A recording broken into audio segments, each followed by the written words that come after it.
A história se inicia mostrando o protagonista, chamado Yuri Kamihachi. Ele reflete brevemente sobre o conceito de união matrimonial e descreve esse fenômeno como uma união que aproxima os humanos. Para ele, cada ser humano possui uma conexão de destino, seja com seus colegas de trabalho, amigo ou família. E para o protagonista, essa lógica também se aplica para a nova vida que ele vai começar agora. Quando ele está entrando no santuário, duas garotas começam a zoar da cara dele, dizendo que o cara deve ter ido estudar em um santuário para pedir ajuda da divindade. Quando ele ouve essa zoação, ele comenta que não acredita em nenhuma divindade, mas ao pensar melhor, ele reflete que não é muito comum uma pessoa ir a um santuário quando não se acredita em nada. Porém, ele continua o seu caminho. Quando chega na casa, ele se apresenta como um novo morador que se mudou para o local. No entanto, ninguém está lá para recebê-lo. Então ele deduz que o sacerdote que ficou para recebê-lo deve ser bastante velho e não conseguiu ouvir. Então ele começa a andar pela casa à procura do sacerdote. Mas ao chegar perto de uma porta, ele começa a ouvir várias vozes de garotas lá dentro, ficando aliviado que não abriu a porta de imediato. Porém, o que ele não esperava era que as próprias garotas abririam a porta. Todas elas estavam nessas condições suspeitas. Então, logo em seguida, elas fecham para poder se vestir. E depois volta para ele para reclamar e chamá-lo de tarado. O cara tinha ficado tão animado que começou a sangrar pelo nariz. Então, depois de eles resolverem um mal entendido, ele se senta na mesa com as três garotas, explicando que ele vai morar no santuário com elas. Porém, Yuna continua cismada com o acontecimento anterior. Porém, ele pede para que ela esqueça isso, pois como eles vão morar juntos,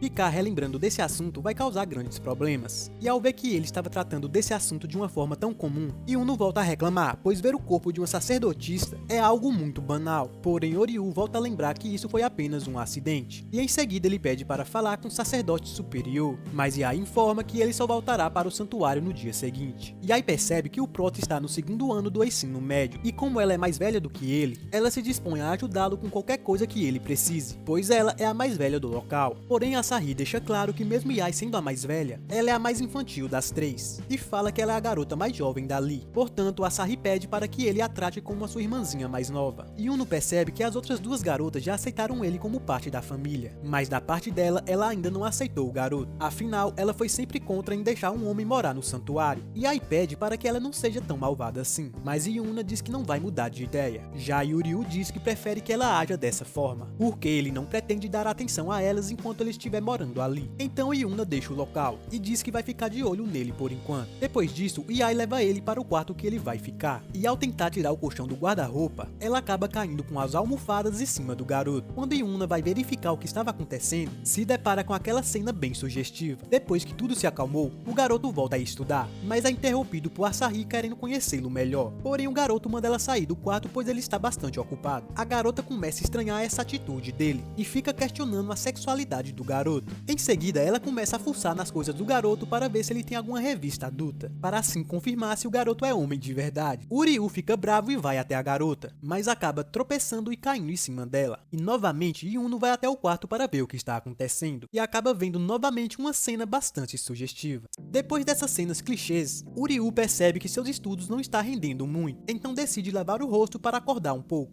Mas no caminho ele encontra Yuna dormindo no chão e espirrando por causa do frio. Então ele decide cobri-la por causa do frio. Mas nesse momento a garota acaba acordando e, como sempre, interpreta a situação da pior forma possível. Depois desse mal entendido, ele pergunta o que a garota está fazendo acordada até tarde. As garotas notam alguns papéis em cima da mesa, deduzindo que Yuna ficou trabalhando nisso até tarde. Uryu fica sem entender o que são aqueles papéis e começa a achar que são algum tipo de amuleto. Então ele questiona a garota pelo motivo que ela faz aquilo, pois ela não vai ganhar nenhum dinheiro em troca disso. Yuna explica que aquilo é normal para uma sacerdotisa, afinal ela tem um papel de entrelaçar as divindades com as pessoas que oram por elas, e conta que os laços vermelhos que elas usam foram deixados pela sua mãe que já faleceu. Embora elas não conseguem ver sua mãe pessoalmente, os sentimentos de sua mãe ainda continuam conectados nos laços que ela usa. Como Yuno respondeu tudo o que o garoto queria, ela resolve perguntar o porquê que ele está acordado até tarde. Nisso ele responde que está estudando como sempre, pois o seu desejo é passar na faculdade de medicina de Kyoto. Yuno fica surpresa, pois ela estava achando que o cara era apenas um tarado, e as garotas afirmam que aquele lugar é o melhor local para quem quer ter sucesso, pois as divindades daquele local costumam ajudar com esse tipo de desejo. Yuno também explica que elas estão em uma época do ano que também pode ocorrer um milagre, o chamado chuva de estrelinhas que podem realizar um desejo. Porém, ao ouvir essa historinha estranha, o cara começa a achar que isso é mentira. A garota continua a história, dizendo que de acordo com uma lenda antiga, quando as estrelas caem em uma noite de primavera, atmosfera, um desejo pode ser realizado, caso essa pessoa em questão se banhe na chuva de pó de estrela. Então ela acredita que qualquer desejo pode ser realizado, contanto que o indivíduo olhe para as divindades todos os dias. Ao terminar de ouvir toda aquela história, ele começa a zoar sobre tudo o que ela contou, explicando que nessa época do ano, as chuvas de meteoro que ocorrem são de pequena escala. Portanto, ela acaba sumindo na atmosfera antes mesmo de chegar na Terra. Mesmo que se essa chuva chegassem à Terra,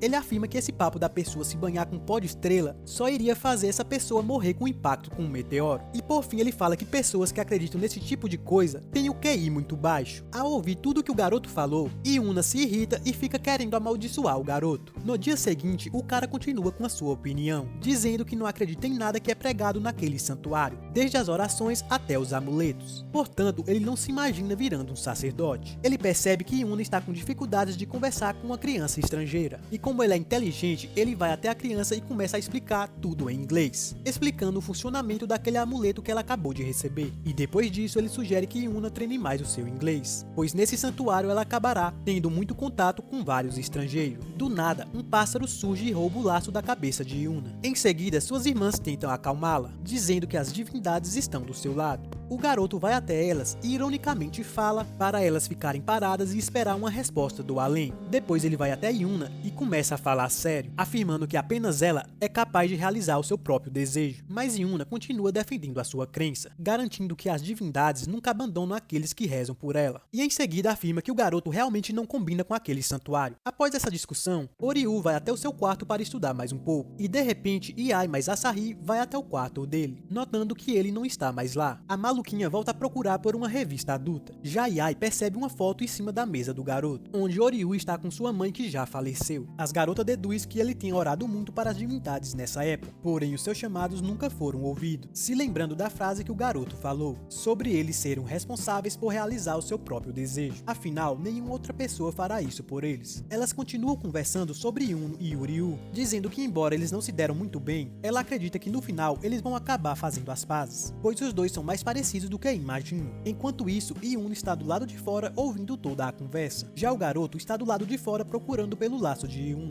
mas percebe que vai ser mais efetivo esperar amanhecer para continuar com sua busca. Mas ele pensa melhor e busca forças para continuar a procura, se lembrando das orações. Mesmo que ele não acredite muito nessas coisas, ele resolve rezar para as divindades, pedindo para que Yuna consiga achar seu tão amado laço. Yuna corre até o local, se deparando com ele, orando para ajudá-lo. Então ela se reúne a ele e começa a orar também. O garoto aproveita a oportunidade e começa a pedir desculpas por tudo que aconteceu mais cedo. Ela também se desculpa por ser dura com ele, explicando que agora ela aceita ele como um morador, pois demonstrou um pouco de respeito com as divindades. E nesse momento, as outras irmãs encontram eles, ficando aliviadas em ver como eles estão se dando bem. E enquanto eles seguem para casa, a chuva de estrelinha que ele não acreditava começa a acontecer bem em sua frente. Mas ao notar uma folha de cerejeira, percebe que se tratava apenas de uma chuva fraca de meteoros, acompanhada de algumas folhas de cerejeiras. Ao perceberem que o garoto fica tentando não acreditar nessas coisas, as garotas chamam ele de careta e fala que o simples fato dele estar morando com 3 irmãs lindas já pode ser considerado um milagre. E depois de um tempo, o sacerdote finalmente aparece, se desculpando por chegar tão atrasado. As garotas explicam que teve alguns problemas na ausência dele, porém todos já foram resolvidos, pois elas já conseguiram encontrar o laço de Yuna. Já o velho explica uma coisa bastante importante para o protagonista: ele terá que se casar com uma das 3 irmãs e herdar o santuário quando ele falecer. Quando as irmãs ouviram isso, todas elas ficam em choque, pois aparentemente nenhuma delas sabiam dessa condição. E chegamos a mais um final de vídeo. Pessoal, esse aqui eu gostei bastante. O anime tem vários clichês,